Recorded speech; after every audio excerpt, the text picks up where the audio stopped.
नमस्कार दोस्तों, स्वागत है आप सभी का हमारे आज के वीडियो में।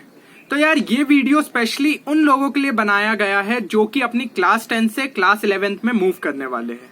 तो जैसा कि आप लोग जानते हैं कि सीबीएसई ने रिसेंटली क्लास 10 के बोर्ड्स को कैंसिल कर दिया है।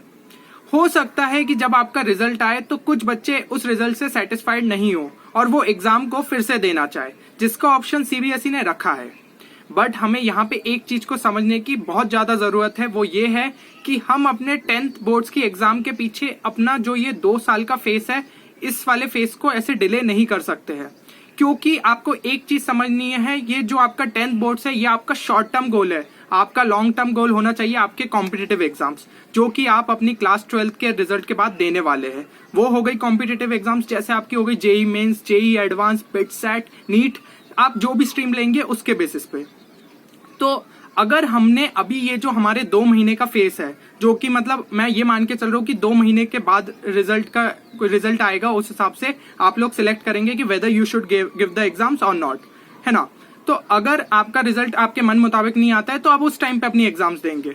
बट अगर हमने ये जो 2 महीने का फेस है, जो कि हमारे लिए फाउंडेशन क्रिएट करता है, हम जो भी स्ट्रीम लेंगे ना उसके लिए ये 2 महीने काफी इंपॉर्टेंट हो जाते हैं। अगर हमने ये 2 महीने को वेस्ट कर दिया तो आप ये मान के चलिए कि आप पूरे 2 साल लैग करते रहेंगे। और जब कॉम्पिटिटिव एग्जाम का टाइम आएगा और आपको रिविजन का टाइम रहेगा, वो मेनली जो कि स्टूडेंट की लाइफ में बहुत ही इंपॉर्टेंट टाइम होता है, उसी टाइम पे हम अपने सारे कॉन्सेप्ट्स को मिला के रिवाइज करते हैं, तो वो वाला टाइम आपसे छीन लिया जाएगा।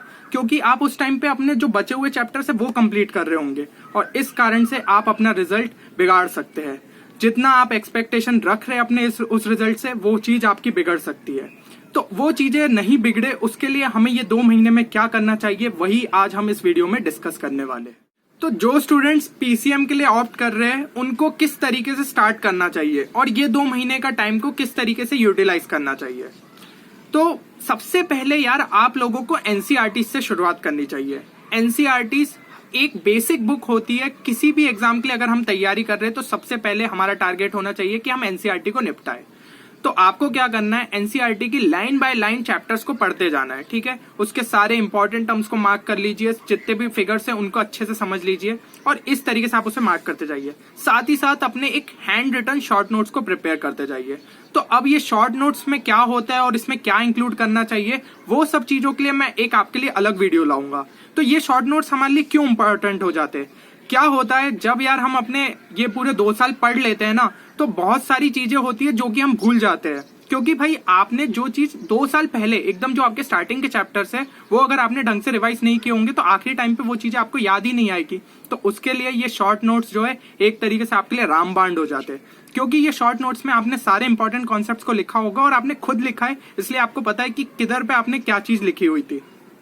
तो जैसे ही आप उन शॉर्ट नोट्स को उठा के देखेंगे आपको वो चीजें याद आ जाती है और फिर जब रिवीजन का टाइम रहेगा तो हम स्पेशली इन शॉर्ट नोट्स को यूज करते जाएंगे।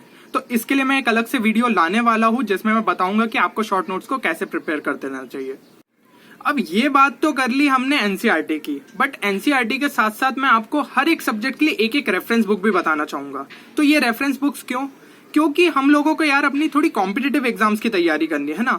तो एनसीईआरटी तो हमारे बोर्ड्स कवर कर देती है और फाउंडेशन क्रिएट कर देती है कॉम्पिटिटिव एग्जाम्स के लिए, बट अगर हम अपनी थोड़ी थोड़ी प्रिपरेशन कॉम्पिटिटिव एग्जाम्स के लिए भी करें तो बहुत अच्छी बात है। अब आपको बहुत सारे ऐसे यूट्यूबर्स होंगे जो इतनी सारी बुक्स सजेस्ट कर देंगे कि भाई ये सब आपको जेईई के लिए पढ़नी चाहिए, ढेरों बुक्स बताते हैं।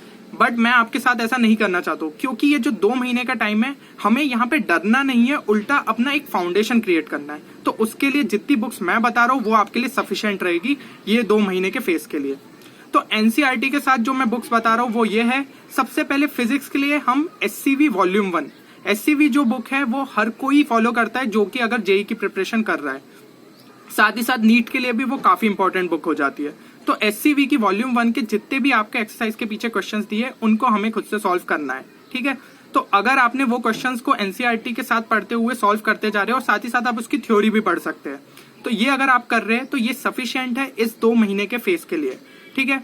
देन हो गया आपका मैथ्स के लिए। तो मैथ्स के लिए एनसीईआरटी के साथ आपको आरडी शर्मा ऑब्जेक्टिव वाली बुक आप यूज कर सकते हैं। उसके जो क्वेश्चंस है उनका लेवल लगभग जेईई मेंस के लेवल का होता है। तो उससे आपकी जो आप जेईई मेंस की प्रैक्टिस करना चाहते हैं वो आपको प्रैक्टिस उस बुक से हो जाएगी। तो यहाँ पे एनसीईआरटी में तो मतलब थोड़े बेसिक लेवल के क्वेश्चंस होते हैं, बट उसमें जो क्वेश्चंस रहते हैं वो एक मीडियम लेवल के रहते हैं। तो कहीं ना कहीं आपके कॉन्सेप्ट्स को स्ट्रॉन्ग करने में काफी मदद करेगी वो बुक।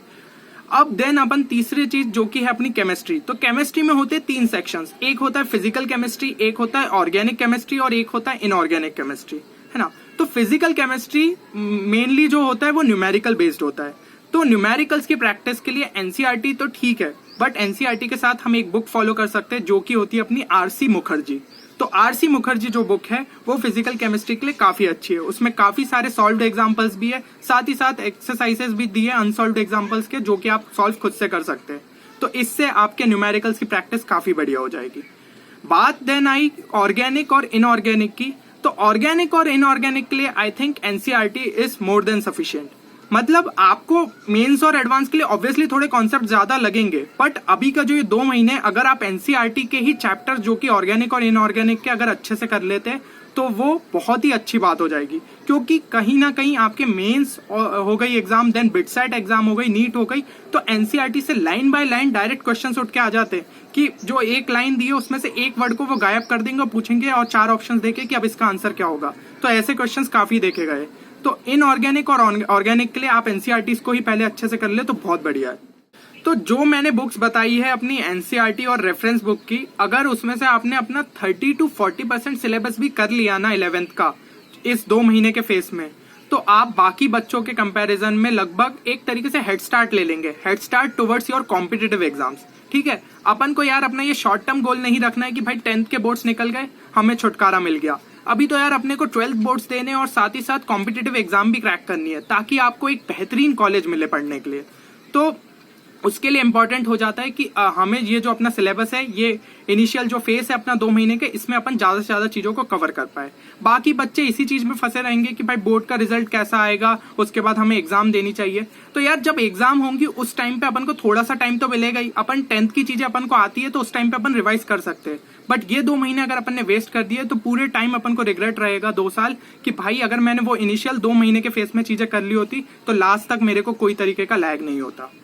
देन इस जो चैनल है इस पे मैं कोशिश करूंगा कि आपके 11th के जो चैप्टर्स हैं उनको भी अपलोड करूं, उसमें आपको इंपॉर्टेंट कॉन्सेप्ट्स बताऊं, साथ ही साथ क्वेश्चंस के लिए अप्रोच कैसा करना चाहिए वो बताऊं, और उसमें कुछ शॉर्ट ट्रिक्स भी बताऊंगा जो कि आपको हेल्पफुल रहेंगी आपकी कॉम्पिटिटिव एग्जाम्स के लिए। तो आप इस चैनल को सब्सक्राइब करना ना भूलें क्योंकि बहुत सारा एक्साइटिंग कंटेंट आगे भी आने वाला है। मिलते हैं अगले वीडियो में, तब तक के लिए जय हिंद।